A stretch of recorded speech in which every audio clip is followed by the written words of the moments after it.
My name's Brad Robertson. I run a company in Mallorca called Ondine. It's an adventure and leisure company, and I run it with my wife Bea.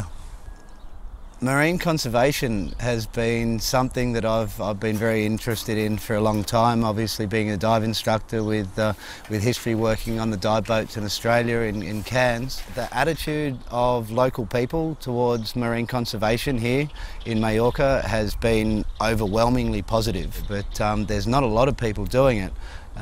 So therefore, the doors that have opened, the people that I've met, people in the Department of Fisheries here, people in businesses that I wouldn't have normally met without the conservation projects is a wonderful thing.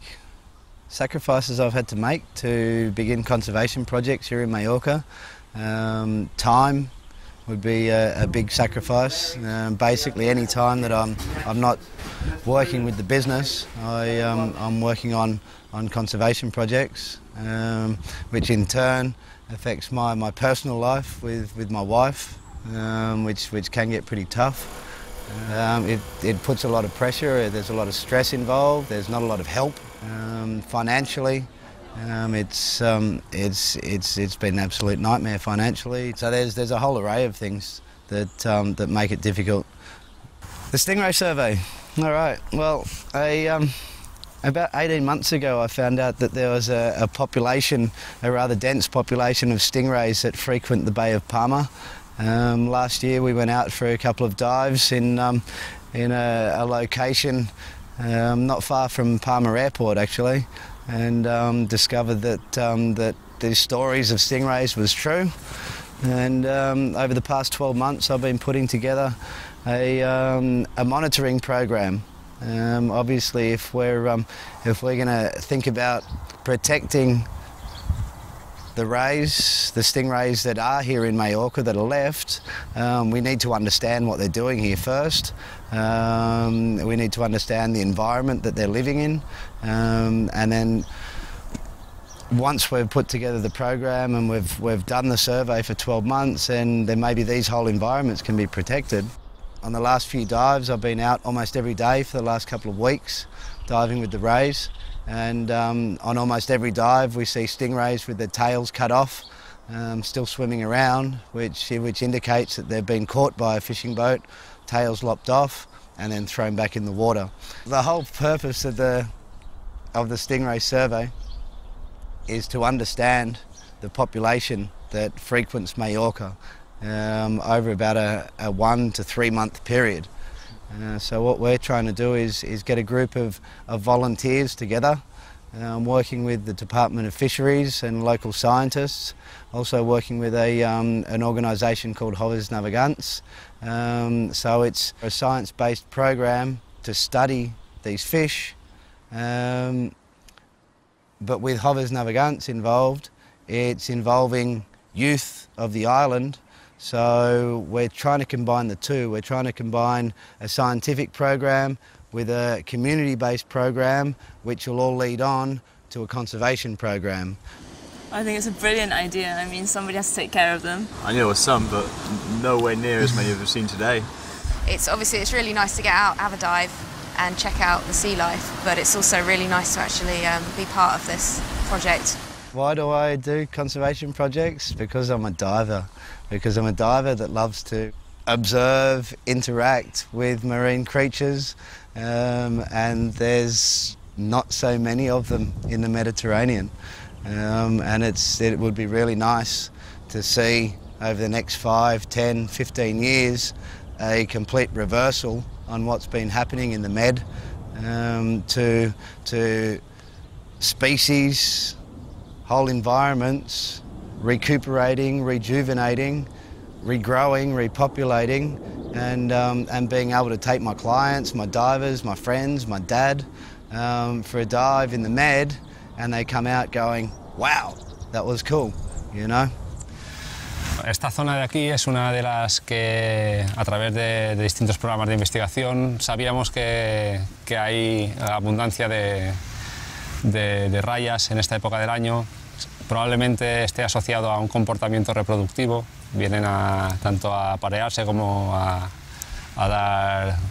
parir las hembras. y en esta época del año pues es cuando más abundancia hay de esta especie, de la pastinaca.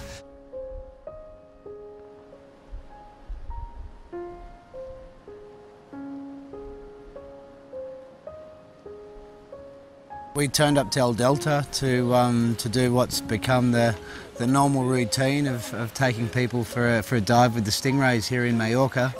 And the first thing we came across were three guys with spear guns. As I sort of asked them what they'd caught, they said they'd caught a couple of rays, and they were just bringing them up. So we waited till they brought the rays up, and they brought up two females. One was, I would say, 80 to 90 centimetres wide. The other one a little bit smaller, but both looked to be pregnant.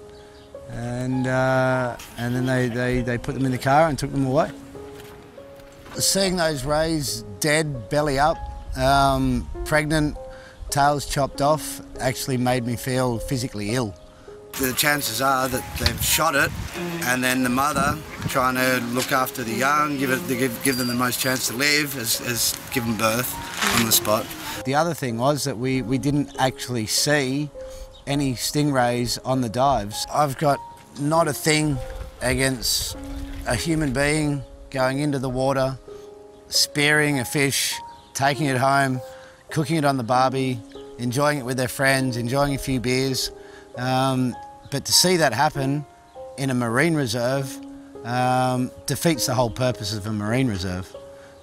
Obviously, with Spain being in such an economic crisis, in a financial hole, so to speak, obviously the government are cutting different aspects of their expenditure. So for them to cut the policing of the marine reserves means that those marine reserves are marine reserves on paper, but unfortunately are not marine reserves in reality. They were saying that we take picture of the car, and the same Spanish, then they were a little bit, how do you say it?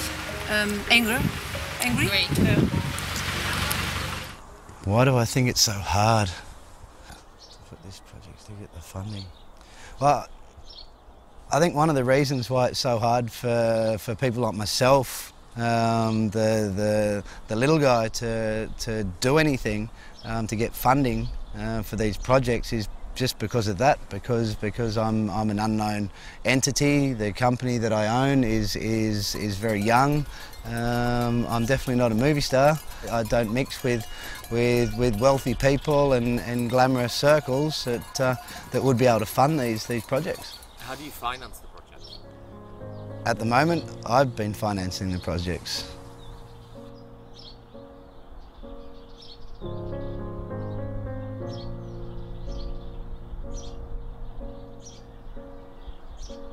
We saw what could be quite possibly the biggest stingrays I've ever seen, within 5 or 10 metres of each other. Brad, come and have a look at this. What's this, mate? Some footage from last night. One big ray. How big is that? It was absolutely phenomenal. I mean, if you saw these things somewhere else in the world, you'd be absolutely mind blown. But seeing these things in Mallorca is just completely out of this world. We had a phenomenal night dive prior to seeing these two massive rays. We saw loads and loads of marine life. We saw octopus, we saw cuttlefish, we saw little tiny baby cuttlefish that were about this big. We saw nudibranchs, we saw smaller rays. Everyone was having a wonderful dive. It was quite a long dive, and then on the way back to our exit point, I came across a very large rough-tailed ray.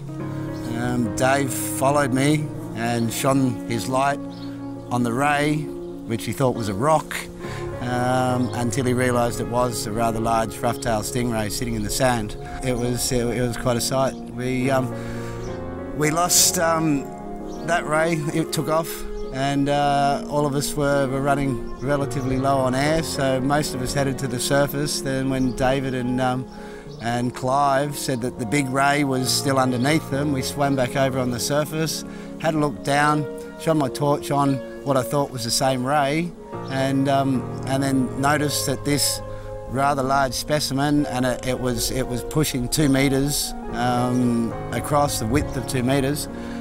It had no tail. Its tail had been lopped off. It had a stump which was as thick as a thigh. I dropped back down again and had a little bit of a swim around, a close encounter with a rather large rough-tailed stingray. Fantastic. The single biggest thing that'll get the Mallorca Stingray survey up and running is funding. We need the funding for the operations, we need the funding to get things moving. And the reality is that the amount of money we're looking for is, in the whole scheme of things, not a lot of money. I think for me, the coolest thing about filming this short film is to get the message out there. When you think about how long one human being's on this earth for and how long humanity's been on this earth for, you'd like to think that that with all the intelligence that we apparently have, that we'd be thinking a little bit beyond ourselves and actually looking after this place, i.e. the world, a lot better than we have been.